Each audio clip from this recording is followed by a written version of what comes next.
भगवती पाण्डेको अभिव्यक्तिको बारेमा जुन संवेदनशीलता पैदा भएको छ, सरकार त्यसमा गम्भीर छ।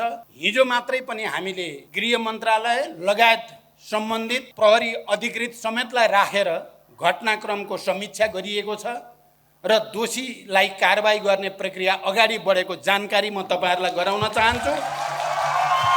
नेपाल बहुजातीय बहुभाषिक देश भएको र त्यहाँ एउटा सामाजिक सद्भाव र एकबद्धता रहेको सन्दर्भमा कुनै पनि जाति भाषा संस्कृति माथि अपमानित गर्ने कुनै पनि भाषा प्रयोग गर्नु त्यो बिल्कुल सहन सकिने कुरा होइन। त्यसकारण त्यो एकबद्धताको लागि र साथसाथै त्यो घटनासँग जोडिएर आवाज उठाउने आन्दोलनकारीहरूमाथि प्रहरीको ज्यादती भएको हो भन्ने ठहर हामीले हिजो गरेकै छौँ र महिलाहरूलाई जुन किसिमले यातना दिएको छ कोठाभित्र लगेर त्यसको निम्ति दोषीमाथि कारबाही गर्ने प्रक्रिया पनि अगाडि बढिसकेको जानकारी पनि गराउन चाहन्छु। 1 नम्बर प्रदेशलाई कोशी प्रदेश नामाकरण गरिनु अगाडि मैले सायद तपाईहरुका विभिन्न कार्यक्रममा त्यो प्रदेशको नामाकरण किरात प्रदेश राख्नु उचित हुन्छ र मेरो तर्फबाट त्यो प्रयास भइरहेको छ मैले भनेको पनि थिएँ। मलाई त्यसको पनि सम्झना छ। अनि पछि यो आन्दोलनको क्रममा शहादत प्राप्त गर्नेलाई शहीद घोषणा गराउनेमा पनि मैले क्याबिनेटबाट निर्णय गरेको र क्षतिपूर्तिको निर्णय पनि मैले त्यत्तिकै गरेको होइन, किनकि मैले पहिचान र अधिकारको आन्दोलनको नेता हुनुको नाताले मैले आदिवासी जनजातिको पक्षमा निर्णय गर्नुपर्छ भन्ने दायित्व मलाई अवगत छ र म निरन्तर तपाईहरुको साथमा रहनेछु। 2070 मा मैले नेतृत्व गरेको पार्टीले पहिचान सहितको संघीयता, संघीयता सहितको संविधानको मूल नारा अन्तर्गत चुनाव लडिएको थियो।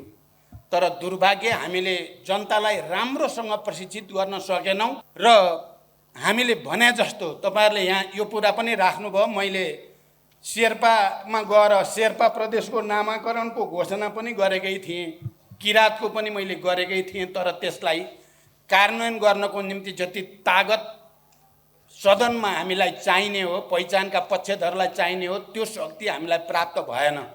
त्यसले गर्दा त्यसलाई लागू गर्न सकिएन। दोस्रो चोटि प्रधानमन्त्री भएको बेलामा मधेसी र आदिवासी जनजातिको अधिकार अझै राम्रोसँग लिपिबद्ध भएको छैन भनेर अहिले जीव छिरिङ लामाले त मैले आवाज उठाएको छु भन्नुभयो, धन्यवाद तपाईलाई। तर मैले त संविधान संसदको प्रस्ताव संशोधनको प्रस्ताव 2 पटक सदनमा प्रस्तुत गरेको छु।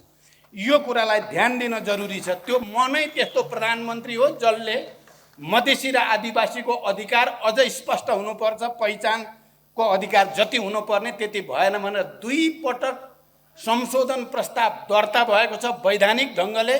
तर त्यति बेलाको ठुलो पार्टीको विरोधको कारणले त्यो पारित हुन सकेन। यो कुरा पनि म यहाँ राख्न चाहन्छु। 84 मा पहिचानका पक्षधरलाई टन्नै तपाईहरुले मत हालिदिनु भयो भने सदनैबाट त्यही पारित हुन्छ। यो कुरा पनि म तपाईहरुलाई भन्न चाहन्छु। मलाई विश्वास छ अहिलेको घटनाक्रमले एउटा नयाँ चेतना हामी सबैमा पैदा भएको छ, एउटा नयाँ चेतना पैदा भएको छ र त्यो चेतनाको बलमा हामीले पहिचान सहितका प्रदेशहरूको नामाकरण गर्न सकिनेछ।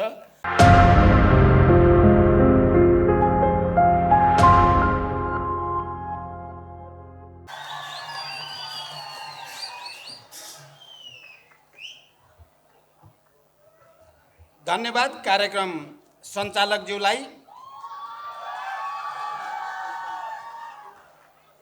यो 29औं आदिवासी दिवसका अवसरमा आयोजित यो भव्य समारोहका अध्यक्ष महोदय, माननीय मन्त्रीज्यू, संवैधानिक निकायका मान्य प्रमुख तथा पदाधिकारीज्यूहरू, संघीय संसदका सबै मान्य सदस्यहरू, आदिवासी जनजाति सम्बद्ध सङ्घ संस्थाका प्रमुख तथा प्रतिनिधिहरू, सञ्चारकर्मी मित्रहरू, उपस्थित आदरणीय दिदीबहिनी दाजुभाइहरू, सबभन्दा पहिला त म 29औं विश्व आदिवासी दिवसको अवसरमा देशभित्र र देश बाहिर रहनुभएका सम्पूर्ण आदिवासी जनजाति समुदाय सहित नेपालीहरूमा हार्दिक शुभकामना व्यक्त गर्दछु।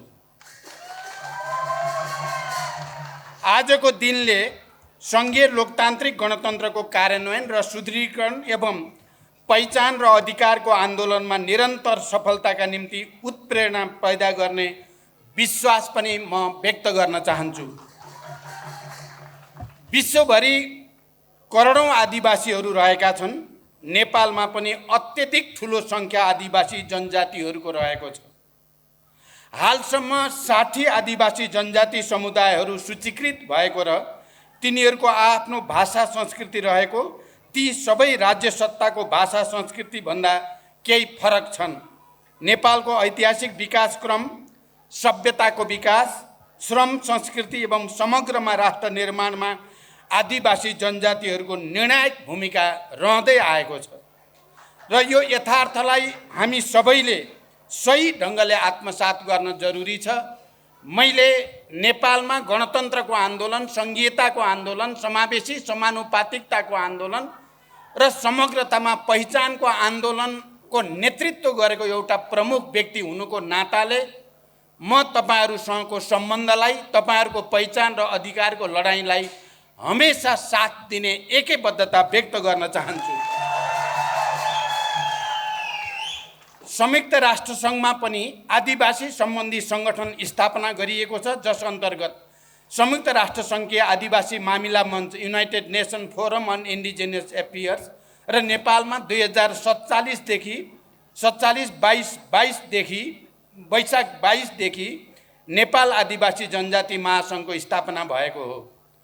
तपाईहरूले यहाँ र अहिले वक्ताहरूले मलाई सुनाउनु भयो, आदिवासी दिवस संयुक्त राष्ट्र सङ्घले विश्वव्यापी रूपमा मनाउँछ आजकै दिन भने नेपालमा पनि नेपाल सरकारले मनाओस् भन्ने माग तपाईहरूले राख्नु भएको छ।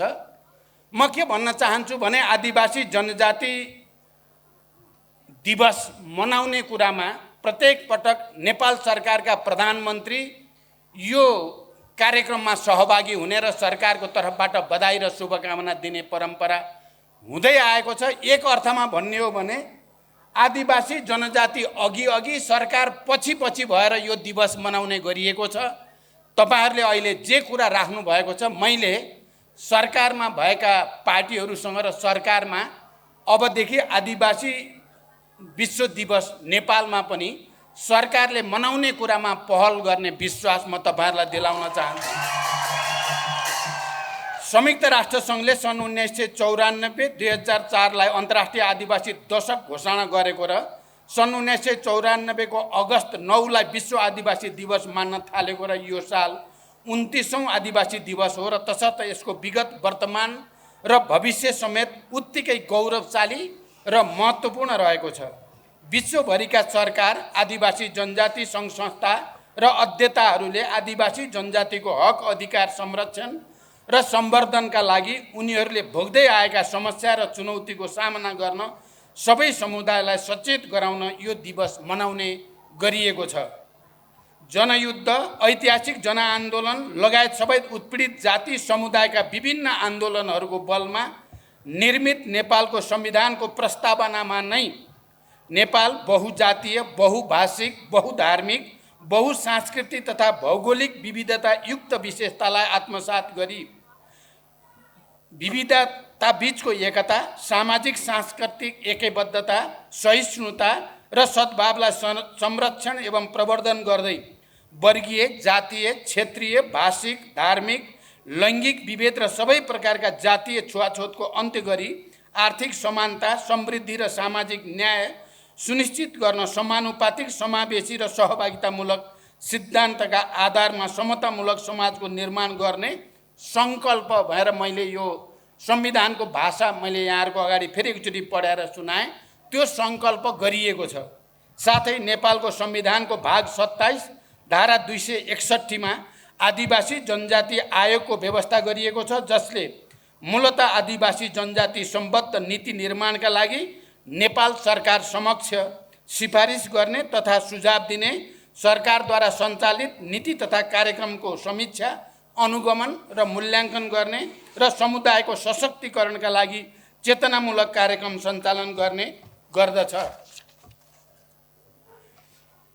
आदिवासी जनजाति महासङ्घले संस्कार, संस्कृति र भाषाको पहिचान, आदिवासी जनजातिको अधिकार संरक्षण र सम्वर्धनका लागि पहरेदारको भूमिका खेल्न र सरकारलाई सचेत गराउन एवं बहुआयामिक विकासको नीति, कानुन, कार्यक्रम र सशक्तिकरणको कार्यभार प्राप्त गरेको छ। नेपाल सरकार नेपालका आदिवासी समुदायले बोल्ने सबै भाषा, साहित्य, संस्कृति, सामाजिक शास्त्र, दर्शनको संरक्षण, सम्वर्धन र विकासमा सचेत र प्रतिबद्ध रहेको छ।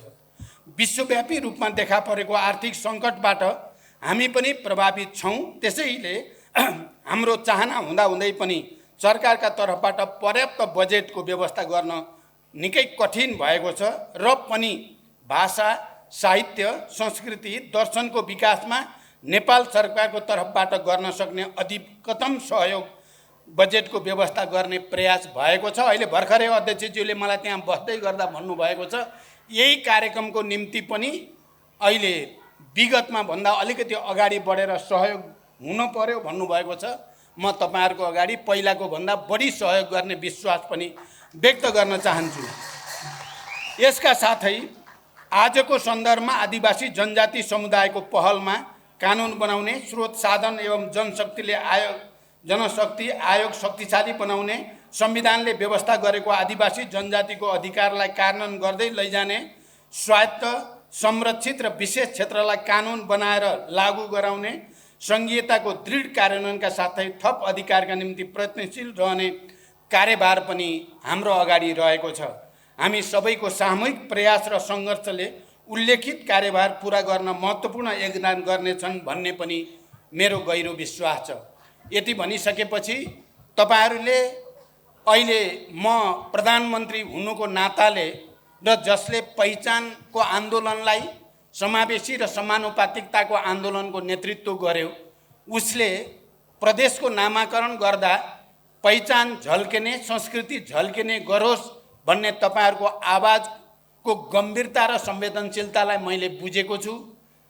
1 नम्बर प्रदेशलाई कोशी प्रदेश नामाकरण गरिनु अगाडि मैले सायद तपाईहरुका विभिन्न कार्यक्रममा त्यो प्रदेशको नामाकरण किरात प्रदेश राख्नु उचित हुन्छ र मेरो तर्फबाट त्यो प्रयास भइरहेको छ मैले भनेको पनि थिएँ। मलाई त्यसको पनि सम्झना छ र अहिले यो कोशी प्रदेश नामाकरण भइसकेपछि जो आन्दोलन चलेको छ त्यो आन्दोलनका सन्दर्भमा आदिवासी जनजाति लगायत विभिन्न सङ्घ संस्थाको प्रतिनिधिहरूले बालुवाटारमा प्रधानमन्त्रीलाई आएर भेट्नु भएको थियो र मैले त्यहाँ यसको बारेमा पनि केही कुरा राखेको थिएँ र अनि पछि यो आन्दोलनको क्रममा शहादत प्राप्त गर्ने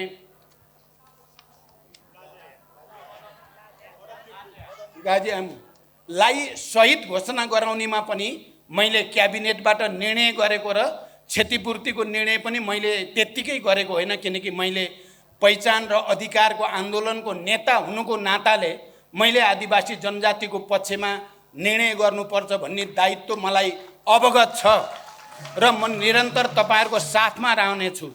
एउटा कुरा के अप्ठ्यारो पर्यो त भने 2070 मा मैले नेतृत्व गरेको पार्टीले पहिचान सहितको संघीयता, संघीयता सहितको संविधानको मूल नारा अन्तर्गत चुनाव लडिएको थियो।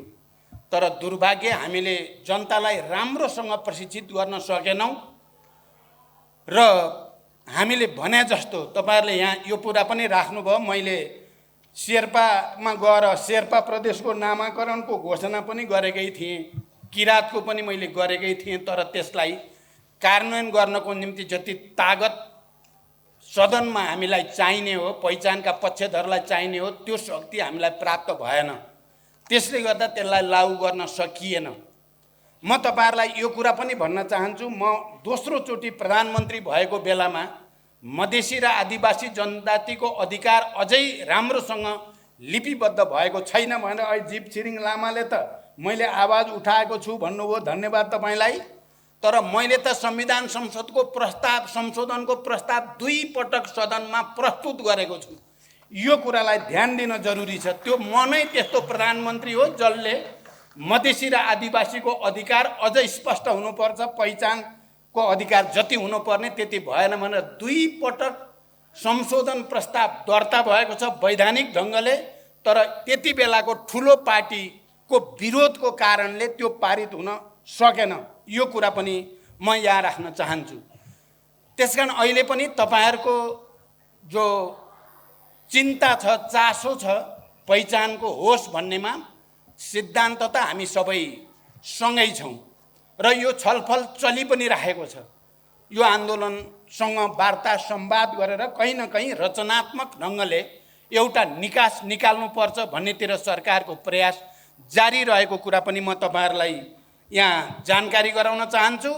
अब यही प्रयासबाट तपाईहरुले भन्या जस्तो गरी पहिचान आउने भयो त सो मच द बेटर, त्यो त धेरै राम्रो भयो।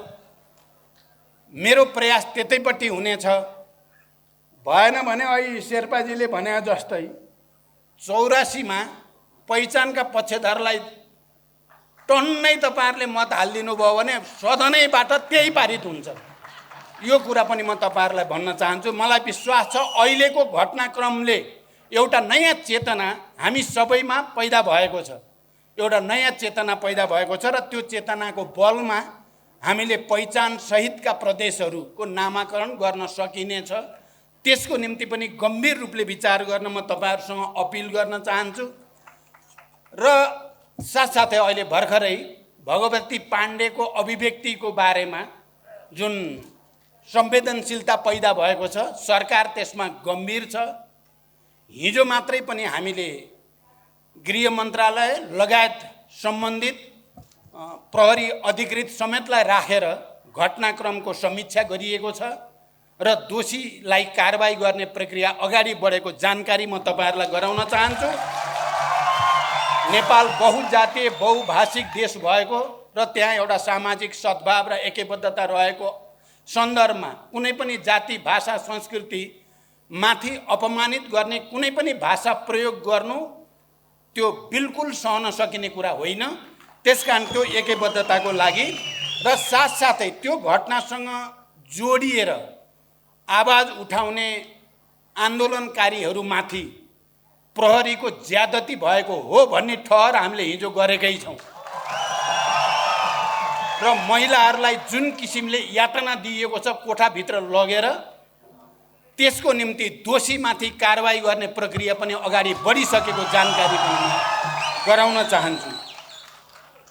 अन्त्यमा 29औं विश्व आदिवासी दिवसले प्राप्त अधिकारको संरक्षण र सुदृढीकरण गर्दै थप अधिकार प्राप्तिको आन्दोलनलाई व्यवस्थित तुल्याउन, राष्ट्रिय स्वाधीनता र एकतालाई सुदृढ गर्न एवं संविधानको परिकल्पना अनुरूप समाजवादको आधार तयार पार्न महत्त्वपूर्ण प्रेरणा मिल्ने विश्वासका साथ फेरि एकपटक तपाईहरु सबैमा र देशभित्र बाहिर रहेका सम्पूर्ण आदिवासी जनजातिहरूमा र सम्पूर्ण नेपालीहरूमा पनि हार्दिक बधाई र शुभकामना भन्दै बिदा हुन्छु। धन्यवाद। अभिवादन।